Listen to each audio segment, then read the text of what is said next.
Ibu. Waalaikumsalam warahmatullahi wabarakatuh. Maaf mengganggu waktu Ibu. Kebetulan di sini saya mendapatkan tugas untuk mewawancarai kepala sekolah dan kebetulan saya ingin mewawancarai Ibu. Ibu ada waktu sebentar? Ya, dipersilahkan. Kebetulan kan pembelajaran sudah selesai dan mungkin hari ini juga sholat zuhur sudah selesai. Ya, dipersilahkan, Bu Mira. Alhamdulillah Ibu. Mungkin ini saya ingin ngobrol-ngobrol aja ya Ibu ya, ngobrol dengan santai aja Ibu. Barangkali selama Ibu menjabat menjadi kepala sekolah, adakah kasus-kasus yang Ibu alami atau permasalahan di sekolah yang Ibu alami menyangkut dilema moral atau bujukan moral Ibu, seperti itu? Ya. Mudah-mudahan jawabannya ya sesuai dengan apa yang bisa diharapkan oleh Bu Mira sebagai calon guru penggerak. Tentunya itu kan ada dua pertanyaan, apakah dilema moral ataupun dilema bujukan. Nah, itu mungkin nanti masuk yang mana saja ya? Dilema etika mungkin ya, Bu. Dilema etika atau bujukan moral ya. Nah, ini Ibu contohkan atau sampaikan sebetulnya ada 3. Yang pertama masalah yang dilema etika ataupun dilema moral ya. Yang pertama di tenaga kependidikan. Seperti kemarin ada seseorang yang memang usianya sih kalau diterapkan di aturan PNS itu adalah sudah masa pensiun. Nah, karena tenaga honorer itu memang tidak ada masa pensiun, sebetulnya secara otomatis jika kepala sekolah tidak memberikan surat tugas atau surat SK untuk tahun berikutnya, artinya sudah tidak dipakai. Tapi dikarenakan memang dari awal ini kan honornya sebelum Ibu, yaitu sudah pengalaman honornya 30 tahun. Artinya ya sudah dengan santainya dia ya pasti tiap tahun akan dipakai. Nah, tapi pada waktu masa itulah, waktu pas Ibu kemarin dia itu kan sudah usia 58 tahun. Nah, ya dengan cara langsung mengatasinya saja, mensosialisasikan sebuah peraturan. Ibu juga dengan secara kekeluargaan, artinya bahwa Ibu tidak bisa memberikan SK lagi dikarenakan usia sudah 58 tahun. Nah, itu artinya ya sudah berhenti. Harusnya sih kalau PNS kan 1 tahun sebelumnya sudah mengajukan, jadi tahun berikutnya ya sudah. Nah, sekarang juga harusnya seperti itu. Itu sih jadi dilema sih untuk Ibu. Pasti Ibu. Jadi mengidentifikasinya mungkin mensosialisasikan dulu ya Bu ya, berdasarkan aturan-aturan masa honor itu Pak. Nah, untuk identifikasi ini sebetulnya Ibu ada beberapa langkah. Iya. Pertama, pengamatan secara rutin. Pengamatan ini secara langsung di dalam proses kegiatan sebuah pekerjaan tiap hari. Yang kedua, selain pengamatan juga evaluasi. Nah, dari ini juga identifikasinya dari evaluasi. Evaluasi habis SK tanggal berapa, bulan berapa, dan tahun berapa, seperti itu. Itu satu contoh. Nah, kemudian nanti bila Kak Neng milih. Nah, kasus yang kedua ini ada di peserta didik ya. Nah, tapi ini kejadiannya sih dua-duanya antara guru dengan siswa. Kejadiannya di kelas. Nah, Ibu kan tiap hari tugas kepala sekolah itu kan mengamati ya, mensupervisi. Disupervisi di sini kan artinya tidak harus duduk di kelas, jadi sambil lewat saja. Kebetulan guru-guru SMP 1 Cianjur kan sudah mulai membuka kelas, begitu siapapun yang masuk ataupun lewat ya dia silahkan saja welcome mengamati untuk kegiatan. Kebetulan lewat di salah satu kelas ada siswa yang tidur kemudian di depan. Nah, gurunya ya asik saja membawa HP, membacakan sebuah materi begitu. Nah, tidak menegurnya. Ya udah, Ibu artinya itu kan boleh bagian identifikasi dari hasil pengamatan. Nah, selanjutnya ya Ibu undang guru tersebut dengan bertanya apakah anak tersebut ditanya nggak atau dibangunkan dengan cara kenapa tidur begitu. Karena mungkin saja sakit. Nah, mungkin saja anak tersebut tuh ngantuk. Nah, jadi dengan solusinya kalau sakit Ibu jelaskan memang beliau jawabannya sih tidak ditanya, dibiarkan sampai selesai dia mengajar. Makanya Ibu beri arahan bahwa harus ditanya, jika sakit memang harus disimpan, bukan diistirahatkan dulu di UKS, kemudian diundang orang tuanya suruh pulang. Kemudian jika memang ngantuk ya harus cuci muka karena memang waktunya itu waktu belajar, tidak waktu untuk tidur. Nah itu kejadian tersebut ya, dilema tersebut ya, dilemanya mungkin ibu harusnya inginnya menegur langsung kepada anak dan kepada siswa, tapi kan ibu punya etika. Itu kan kalau kelas itu kepunyaan guru. Nah itu yang kedua. Yang ketiga, ada beberapa siswa yang tidak masuk berbulan-bulan. Iya. Ya harusnya kan ada, kalau sakit, bukti izin sakit dari instansi yang terkait ya. Tapi buktinya kerjasama dengan orang tua ya tidak susah terkendala. Karena memang penyakitnya penyakit fisiolog ya. Memang harus konsulnya juga dengan dokter fisiolog, kemudian masyarakat orang tua itu belum mengerti.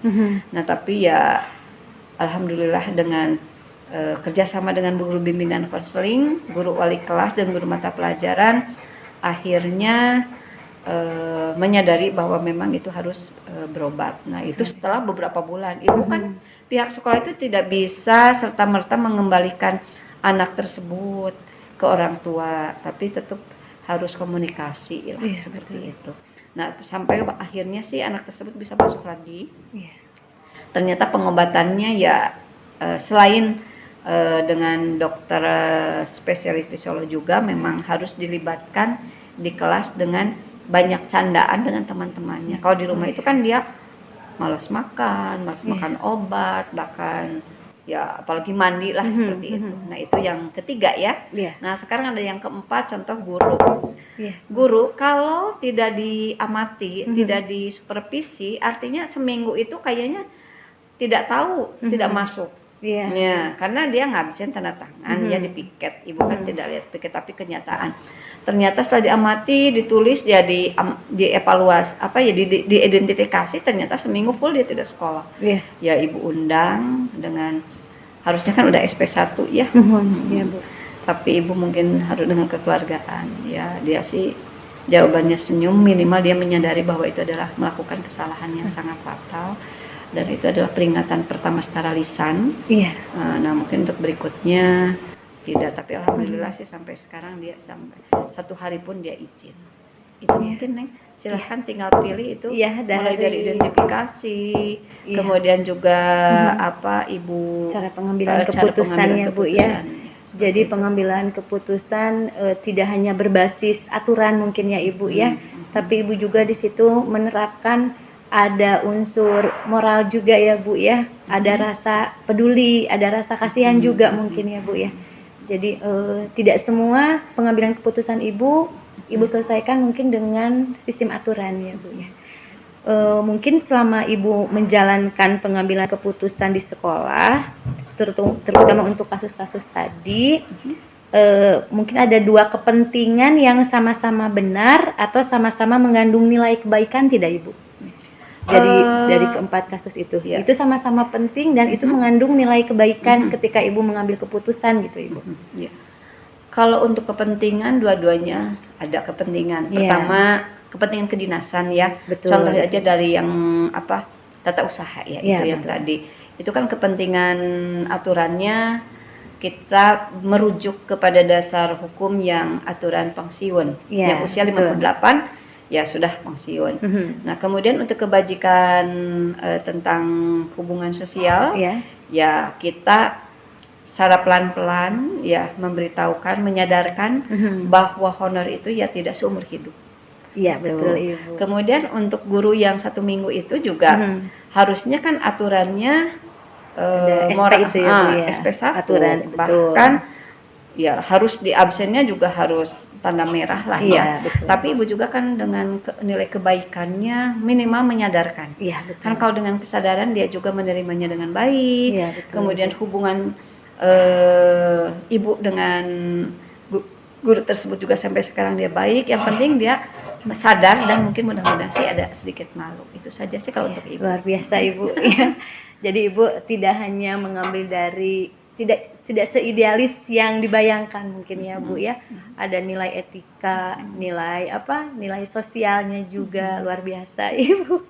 Yang ketiga mungkin Ibu ya, langkah-langkah atau prosedur seperti apa yang biasa Ibu lakukan selama ini? Tadi mungkin sudah ya Bu ya disebutkan dengan duduk ngobrol dengan orang tersebut, mensosialisasikan. Terus adakah Bu langkah lain yang Ibu lakukan gitu Ibu? Ya, langkah sebelumnya kan pertama diamati dulu, kemudian dievaluasi, kemudian juga sosialisasi itu sekalian pengarahan.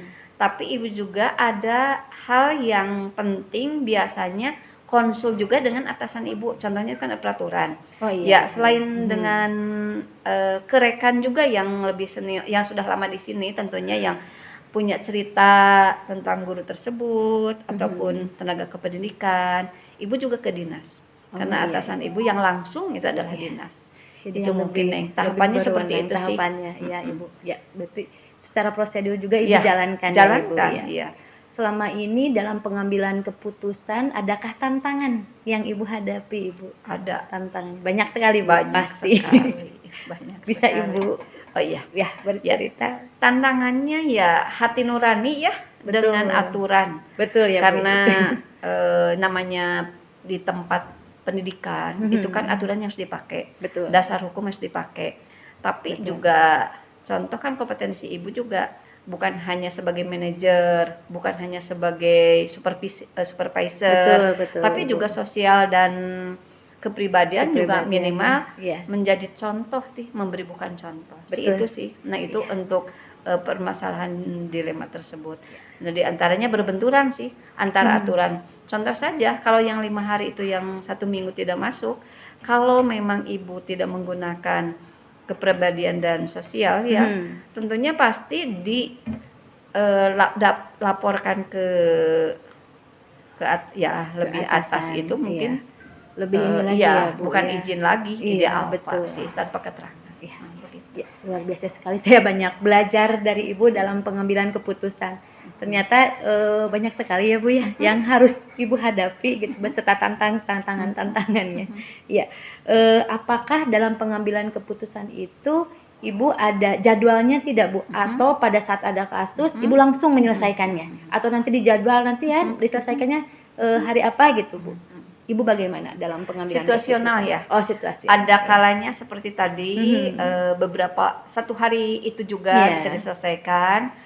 Ada juga beberapa waktu begitu ya. Ya, artinya dijadwalkan dikarenakan Ibu butuh dukungan. Contoh misalkan ini payung hukumnya kuat enggak? Dasar hukumnya kuat enggak kalau Ibu membuat sebuah tindakan?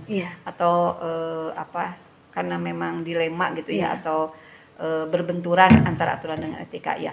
Ibu juga cari juga dasar hukum yang lebih kuat. Nah, itu dijadwalkan. Bahkan kebanyakan juga tidak secara langsung, biasanya untuk semua teman-teman dengan pengalaman atau kejadian seperti itu ya dijadwalkan di pas refleksi akhir bulan. Biasanya itu secara tidak langsung untuk semua. Padahal Ibu juga sudah mendapatkan sebuah kejadian supaya mereka tidak membuat sebuah kejadian sama seperti itu. Masalah yang sama. Ibu, pertanyaan selanjutnya ya Bu ya. Adakah faktor-faktor yang selama ini mempermudah atau membantu Ibu dalam pengambilan keputusan tersebut Bu? Faktor yang pertama sih rekannya. Rekan Ibu juga di sini faktor begitu ya. Jadi antara guru-guru di sini kan sangat luar biasa ya kekeluargaannya. Jadi faktor yang pertama sih yang sangat kuat itu kekeluargaan. Jadi jika kita ada permasalahan satu orang ya diselesaikan dengan kebersamaan, itu satu. Yang kedua juga, faktor yang kedua, mudah-mudahan mereka itu kepercayaannya tinggi sih kepada Ibu. Jadi kalaupun ada sedikit penyampaian diundang saja itu sudah mereka sudah bertanya-tanya itu seperti apa, mungkin itu seperti itu. Itu sih hanya perasaan Ibu, mudah-mudahan saja benar gitu ya. Faktor yang ketiga ya alhamdulillah sih ini hanya petunjuk dari Allah saja ya. Semua kegiatan, semua dilema baik etika ataupun moral ya mudah-mudahan bisa diselesaikan dengan secara kekeluargaan damai lah itulah. Alhamdulillah ya Ibu, banyak sekali saya pelajaran yang saya petik dari Ibu. Untuk Ibu sendiri mungkin di sini pembelajaran apa Ibu yang dapat Ibu petik dari pengalaman Ibu dalam pengambilan keputusan Ibu? Ya, sebetulnya ada 4 ya. Yang pertama mungkin di sini harus ada fakta ya. Oh iya, betul. Fakta. Yang kedua juga Ibu sebagai menjadi contoh. Iya. Kemudian juga keteladanan boleh. Yang ketiga juga harus berkomitmen. Ya. Dan yang ketiga ya faktor yang terakhir kita harus berdasarkan sebuah aturan atau hukum yang berlaku. Itu sih. Luar biasa sekali Ibu, saya mendapatkan informasi dan pengalaman yang itu di luar ini ya Bu ya, itu juga mungkin bisa menjadi pembelajaran nanti buat saya Ibu dalam pengambilan keputusan. Ternyata tidak hanya berdasarkan aturan, kita tidak bisa idealis mungkin ya Ibu ya. Ada sisi-sisi moral sosial juga ya Ibu. Ibu hatur nuhun pisan waktosna, hapunten abdi tos ngawagel. Terima kasih Ibu untuk semuanya. Ibu sukses selalu, sehat selalu, dan mudah-mudahan Ibu di sini tetap menjadi panutan, teladan bagi kami, tetap menjadi motivator di sekolah kami, dan kami pun tidak akan bisa seperti ini tanpa motivasi dari Ibu. Sekali lagi Ibu hatur nuhun pisan. Terima kasih Ibu. Ya, sama-sama ya. Amin ya Allah ya Rabbal alamin. Mudah-mudahan ini adalah sebetulnya Ibu yang tidak terbaik ya. Jadi ini hanya pengalaman saja. Insya Allah bahkan Bu Mira sebagai CGP itu akan lebih bijak, lebih dari Ibu dikarenakan sudah meraih ilmu yang sudah didapatkan berbulan-bulan dibanding dengan Ibu hanya mengandalkan pengalaman saja. Jadi semoga sukses. Kemudian ambillah yang paling anggap baik. Kalaupun yang tidak baiknya jangan ditiru, itu hanya adalah kekurangan dari Ibu ya. Kalaupun ada kebaikan itu adalah hanya petunjuk dari Allah semata. Itu saja. Sukses ya. Jazakallah khair Ibu. Ibu luar biasa. I love you Ibu. Hatur nuhun Ibu, hatur nuhun. Alhamdulillah. Ya. Assalamualaikum Ibu. Assalamualaikum warahmatullahi wabarakatuh. Apa kabar Bu Mira? Alhamdulillahirabbil alamin. Mana aja ini teh. Maaf Ibu abdi joledar ya teu taraka Sukabumi. Hapunten pisan ngawagel waktos Ibu di tengah kesibukan Ibu ya yang begitu padat. Alhamdulillah Ibu bisa menyempatkan waktu untuk diajak wawancara ya Ibu. Ibu kumaha damang aduh hilap tadi. Alhamdulillah. Pangesto. Sawasulna.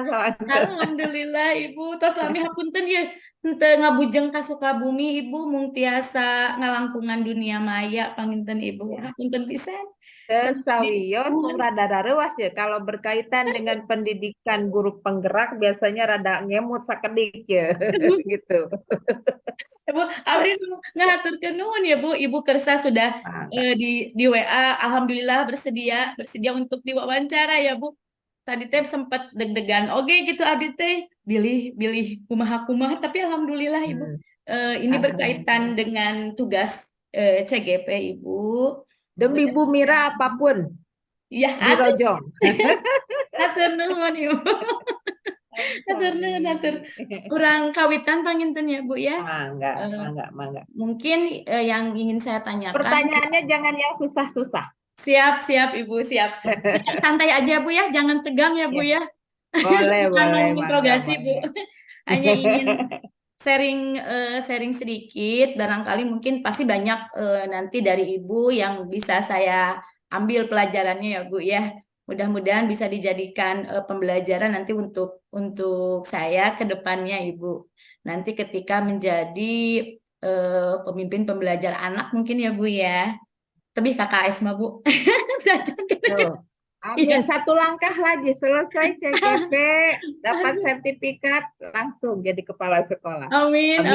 Tapi belum ke situ Bu Saya ingin lebih ke memperbaiki kualitas diri mungkin ya Bu ya. Jadi lebih pede untuk menuju ke sana. Masih tebuh Ibu, Siap. Ana we. Oke Ibu, Didoakan bisa. mungkin ini berkaitan dengan pengambilan keputusan Ibu ketika Ibu Ya. menghadapi suatu masalah di sekolah mungkin ya Ibu ya. Mm-mm. Eh, dan saya ingin ingin mengetahui bagaimana Ibu mengidentifikasi kasus-kasus yang merupakan dilema etika ataupun bujukan moral Ibu. Mangga Ibu Oke. di atas ngadongeng na Ibu. Ya. Khawatirnya salah ya, Bu Mira, saya ingin apa ya, menjabarkan dulu pengertian dari dilema etika ya. Tolong kalau benar dikatakan benar, kalau salah tolong disampaikan salah. Kalau menurut pengertian saya, dilema etika itu ketika kita harus mengambil keputusan untuk dua hal yang dua-duanya benar. Betul, Tapi kita harus apa namanya? Harus mengambil keputusan dari salah satu itu, gitu. ya. Betulkah itu? Oke. Betul, Ibu. Kalau bujukan moral lebih kepada mempertimbangkan pilihan antara yang ini benar dan yang ini salah. Begitu. Betul, Ibu, Oke. betul. Mangga Ya, Ibu bisa alhamdulillah. mengangkat salah satu tema saja mungkin Ibu, salah satu kasus mungkin ya Ibu yang pernah terjadi di sekolah Ibu mungkin. Oke. Kasus yang paling dekat aja terakhir kemarin ketika ada guru perempuan yang harus mengambil istirahat karena melahirkan, ya. Iya, Ibu. Tetapi beliau melahirkan anak keempat. Iya. Nah, kalau berdasarkan aturannya, kelahiran anak keempat ini tidak mempengaruhi kehadiran, artinya ibu yang melahirkan ini tidak mendapatkan cuti dari sekolah. Iya, Ibu. Ya, karena anak keempat. Betul, Kalau betul. ke satu, kedua masih mendapatkan hak cuti. Kalau anak keempat itu sudah tidak. Betul. Nah, tetapi karena kelahirannya ini melalui proses sesar, usia udah lebih dari 40 tahun lah begitu ya. Jadi dia melahirkannya secara sesar. Beliau datang ke ibu untuk minta izin, Bu, bagaimana saya gitu. Iya, betul. Dia juga paham kalau dia itu tidak bisa dapat surat cuti begitu ya. Iya. Nah ini mungkin kalau menurut Ibu ini kasus dilema etika mungkin ya. Betul, betul Ibu, Artinya itu dilema begini. etika. Di satu sisi secara kemanusiaan, walaupun ibu belum pernah dioperasi sesar gitu ya, tapi kebayang deh yang namanya penyembuhan dari operasi sesar itu akan membutuhkan waktu lebih lama daripada yang melahirkan biasa, begitu kan? Betul, Ibu. Tetapi juga beliau punya tanggung jawab untuk tetap melaksanakan kewajibannya memberikan pengajaran di sekolah, begitu. Nah, akhirnya yang ibu ambil keputusannya, ibu berbicara dulu dengan wakil kepala sekolah bidang kurikulum. Kemudian ibu tanya, kira-kira ada nggak yang bisa menghandle pelajaran si ibu ini gitu ya. Kebetulan ada guru honor yang masih mendapatkan jamnya sedikit. Kemudian guru honor ini di mapel yang sama. Kita sebut saja mapelnya IPA gitu ya. Iya, betul. Jadi guru ini guru IPA, yang honor juga IPA, tapi dia jamnya baru sedikit gitu. Nah, kemudian ya oke, kita panggil. Nah, ibu panggillah si guru honor ini. Andaikan ditawari sesuatu yang mungkin ini adalah perbuatan baik, ibu ngolokna gitunya. Iya. Perbuatan baik, tetapi mendapatkan sesuatu gitu, akhirnya seperti itu gitu ya. Kalau melihat honornya Bu A ini kan hanya sekian. Nah, kalau kata ibu teh, kalau diceritakanlah kasusnya ya, si ibu ini yang melahirkan ini. Nah, kalau si ibu ini selama kita beri kesempatan untuk istirahat, jamnya diisi oleh Ibu A, bersedia tidak, dan nanti tentu akan mendapatkan tambahan honor gitu kan sesuai jam yang dia masuki. Ya dia mau-mau saja, dia bersedia aja. Sampai dia ngomong gini, Bu, tanpa ditambahi honor juga nggak apa-apa. Karena ini mata pelajaran yang sama. Jadi alhamdulillah Bu Mira di SMP 16 itu sarolehah gitu ya. Jadi orang-orangnya teh nggak susah diajak untuk bekerja sama gitu. Betul, Asal kita bisa menyampaikannya gitu ya. Jadi dia sampai seperti itu tanpa ditambahin honor juga nggak apa-apa Bu, saya bersedia katanya. Ini hanya untuk tambah pengalaman. Ya terima kasih. Tapi kalaupun nanti ada tambahan honor, ya alhamdulillah itu mah rezeki gitu ya, nggak bisa ditolak. Nah karena si guru A-nya sudah bersedia menghandle, ya udah Ibu panggil lagi tuh si guru yang cutinya, yang melahirkannya. Jadi Bu N lah nah ya namanya Bu N. Bu N, alhamdulillah nih ada solusi kata Ibu teh. Jadi Ibu tetap tidak cuti. Ya, karena saya tidak bisa memberikan surat cuti. Tetapi saya memberikan surat izin sakit gitu ya. Nah, selama sakit itu terus pertimbangannya begini Bu Mira, kenapa saya juga hanya memberikan surat sakit karena dia kan sudah sertifikasi. Kalau kurang absen gitu kan, khawatir nanti sertifikasinya juga tetaplah kita mempertimbangkan kesejahteraan semua pihak gitu. Betul. Jadi ya Ibu sampaikan, akhirnya ini dapat kesimpulan seolah-olah tetap ngajar karena tapi yang ngajarnya adalah orang lain. Oh ya udah Bu, alhamdulillah gitu. Terus nggak apa-apa deh Bu, untuk ganti jamnya tetap sama saya Bu, dibayar. Alhamdulillah kata Ibu, itu kesadarannya muncul dari dirinya sendiri. Tadinya Ibu mau dibayar dari uang bos aja gitu kan. Betul. Karena memang itu nambah jam untuk honor gitu. Tadinya seperti itu, tapi ya alhamdulillah dia juga sadar sendiri. Kan ini membantu saya Bu, udah saya yang bayar gitu kan, ya tidak usah dikeluarkan dari uang sekolah. Alhamdulillah selesai dengan apa namanya, enak untuk semua pihak kalau menurut Ibu. Betul. Iya. Itu mungkin contoh penanganan kasus dilema etika yang dilakukan oleh Ibu. Dilema etika. Jadi Ibu mungkin langkah-langkah yang Ibu lakukan di sini mengajak dulu ya Bu ya, duduk dulu bersama mungkin ya Bu tadi betul. Dan Ibu memberikan pengambilan keputusan bukan berdasarkan sendiri aturannya Bu ya. Bukan berdasarkan aturan tapi berdasarkan rasa peduli mungkin ya Bu ya. Betul. Luar biasa sekali ya Bu ya. Ternyata kita tidak bisa menggunakan keputusan itu selalu berdasarkan aturan ya Bu ya. Betul Neng Mira.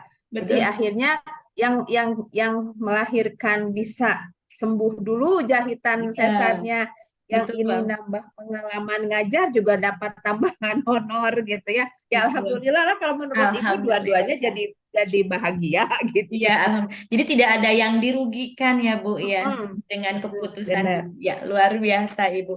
Kalau misalnya selama ini hal-hal apa saja yang Ibu anggap efektif Bu dalam pengambilan keputusan pada kasus-kasus dilema etika yang lain mungkin ya Bu ya? Ini ya, kalau kasus apakah itu mau kasus dilema etika atau yang tadi yang satunya lagi bujukan moral misalnya, tetap sih kasus apapun itu yang terjadi di sekolah, kita tidak bisa buru-buru mengambil keputusan. Itu satu ya. Betul. Jadi karena kan yang namanya sekolah mah melibatkan banyak hal, banyak pihak ya. Saling terkait lah karena namanya juga sebuah sistem gitu. Jadi yang pertama kita harus menentukan dulu yang bermasalah ini siapa. Gitu. Kemudian setelah yang menentukan yang bermasalah ini siapa, misalnya bisa saja guru dengan siswa atau guru dengan guru yang senior dengan junior gitu kan. Itu nggak bisa ujug-ujug ini loh keputusan, nggak bisa gitu ya. Betul. Apalagi melibatkan senior. Kemudian kita melakukan investigasi sebelum mengumpulkan Sebelum Iya. mengumpulkan mereka semua untuk mengambil keputusan, kita harus tahu dari berbagai pihak dan berbagai sumber masalah ini terjadi karena apa, gitu kan? Betul. Lalu apa ya? Fakta deh, misalnya mengumpulkan fakta-fakta Fakta bisa ya, aja kan? betul. Menurut si A begini loh ceritanya, Betul, tapi betul. faktanya seperti ini, Ya. gitu kan? Bisa aja dah. Guru mah pinter memanipulasi biasanya Ya. begitu. Jadi tidak mendengar dari salah satu pihak saja mungkin Ibu Iya, ya. nggak bisa, Betul. nggak bisa Iya, Bu Mira. Apalagi ketika ini harus keputusan gitu ya, nggak bisa. betul. Ibu yang sembarangan dulu gitu ya. Sekarang teh belajar Bu Mira bagaimana bagaimana mencari keputusan itu yang bijaksana untuk semua pihak. Memang agak Betul. riut, tapi ya itu Betul. yang harus kita lakukan gitu Pasti ya. Ibu luar biasa itu. Iya.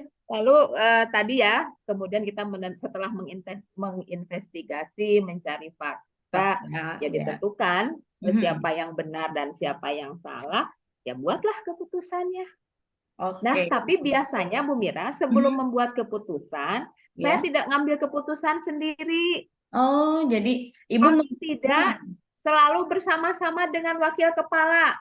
Oke. Misalnya saat itu ada dua ya, dua aja nggak apa-apa gitu kan. Ya. Wakil kepala ada 4 ya. Minimal ada 2 deh yang ikut Ya. membantu berpikir gitu. Betul, Karena betul. khawatir kan pikiran ini mah kadang menyimpang gitu kan. Jadi kita butuh pikiran orang lain juga betul, untuk merembukan satu masalah yang sama.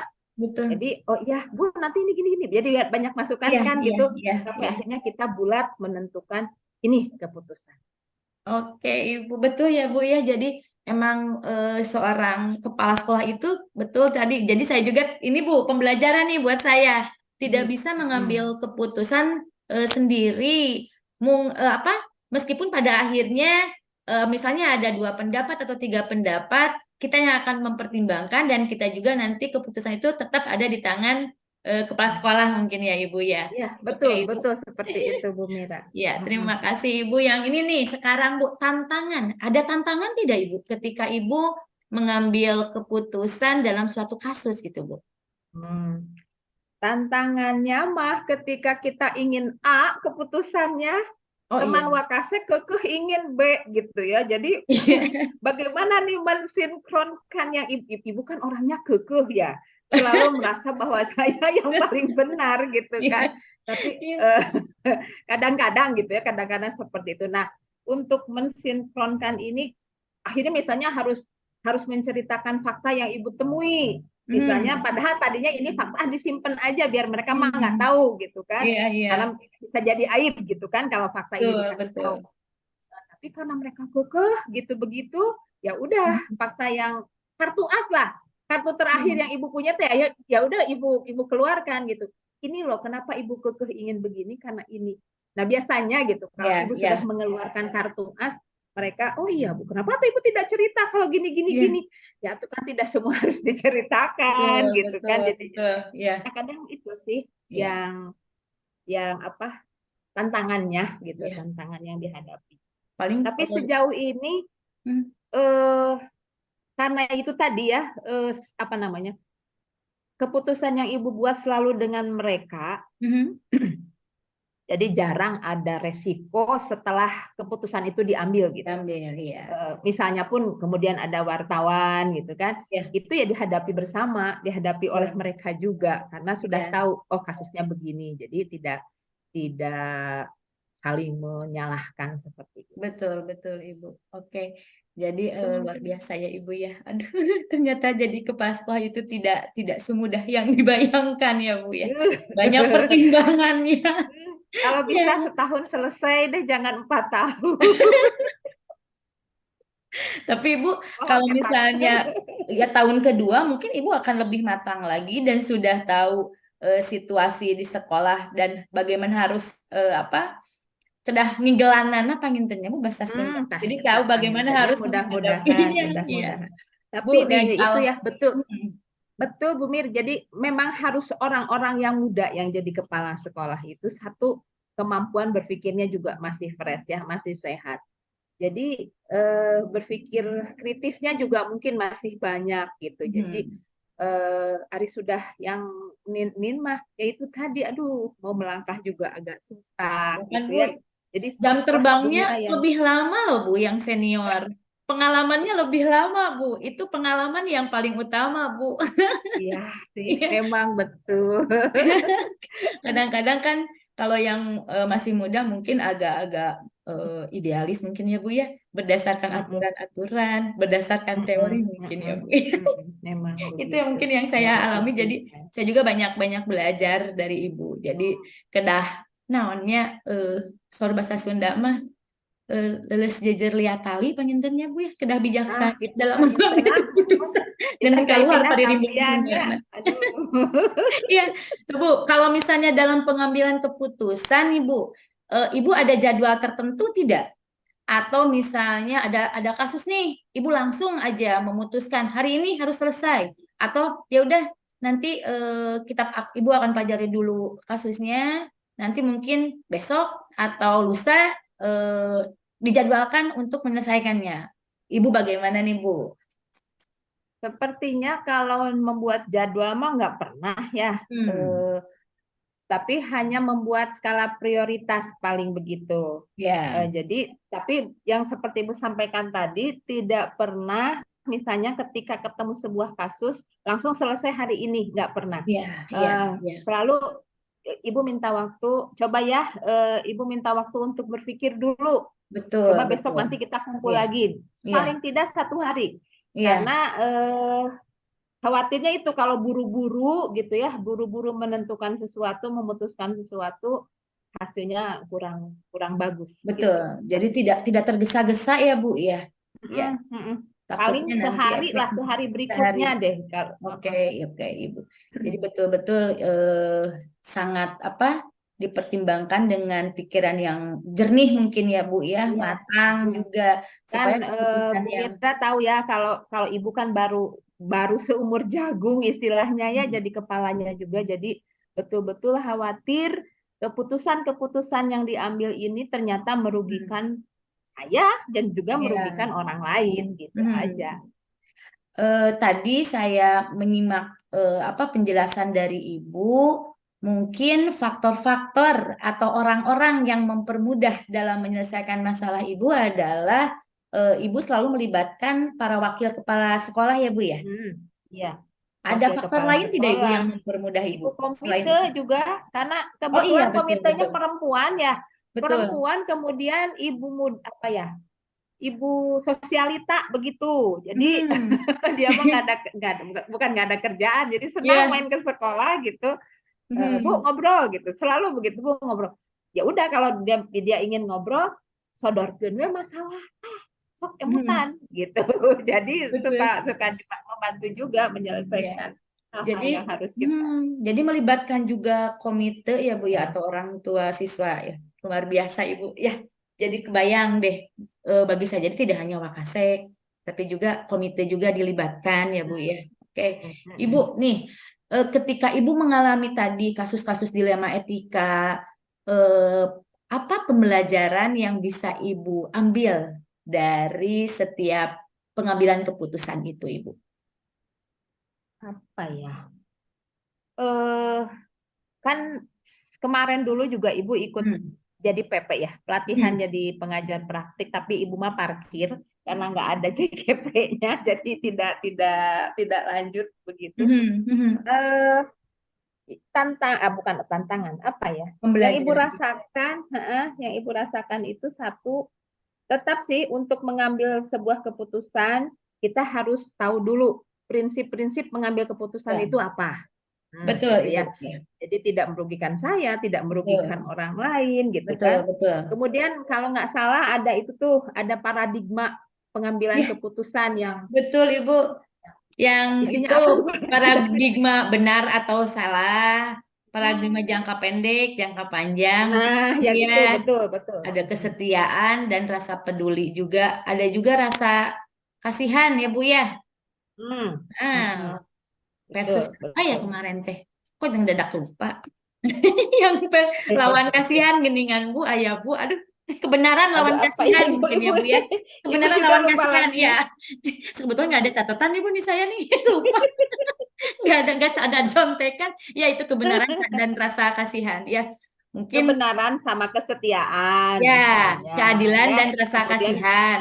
nah Ya itu, itu Bu, jangka betul. pendek Itu sama betul. jangka panjang. Panjang, iya, betul seperti Individu itu Bu dan Mira. Jadi orang banyak ya Bu. Iya. dan masyarakat lah Ya, begitu dan ya. masyarakat atau orang banyak. Ya, betul, Ibu. Jadi, alhamdulillah Ibu dengan mengikuti apa CGP ini, pelatihan CGP ini, saya pikir akan dijejali dengan teori-teori ya, Bu ya. Teori-teori kurikulum merdeka. Tapi ternyata tidak, Ibu. Alhamdulillah. Jadi lebih ke apa perbaikan individu kita gitu, Bu. Bagaimana kita apa di kelas, bagaimana kita berkolaborasi juga dengan teman sejawat, bahkan bagaimana ketika kita menjadi seorang pemimpin pembelajar mungkin Ibu ya. Ya, alhamdulillah Ibu, hatur nuhun pisan. Banyak pelajaran sekali yang saya bisa ambil dari Ibu. Ibu sehat selalu, selalu energi. Ya, itu yang saya lihat dari Ibu. Ibu luar biasa energik dari dulu juga. Jadi selalu jadi motivator, menjadi mood booster juga buat rekan-rekan guru, bahkan siswa juga ya Ibu ya, termasuk saya. Selalu Ibu selalu memotivasi saya dalam segala hal. Alhamdulillah, alhamdulillah.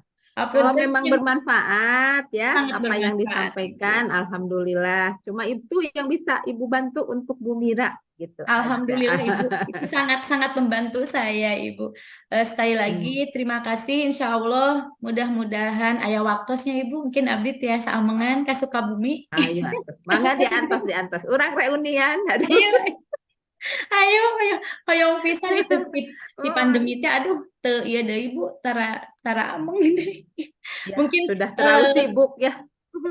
sami-sami panginten Bu, sami-sami sararibuk sadayana oge janten. Mudah-mudahan langkin mah insyaallah tiasa ngaluangkeun waktu kanggo ka Ibu khususnya ka Ibu KS yang tercinta Mangga. yang selalu saya rindukan.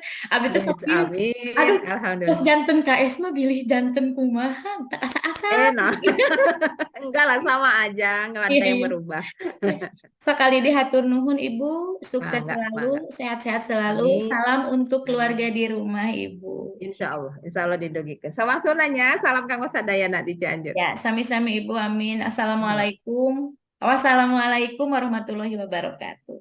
Waalaikumsalam warahmatullahi wabarakatuh. Sukses Bu Mira. Ya, sami-sami Ibu hatur nuhun. Sami-sami. Ya, kita ini dulu ya Bu ya. Stop dulu recordingnya.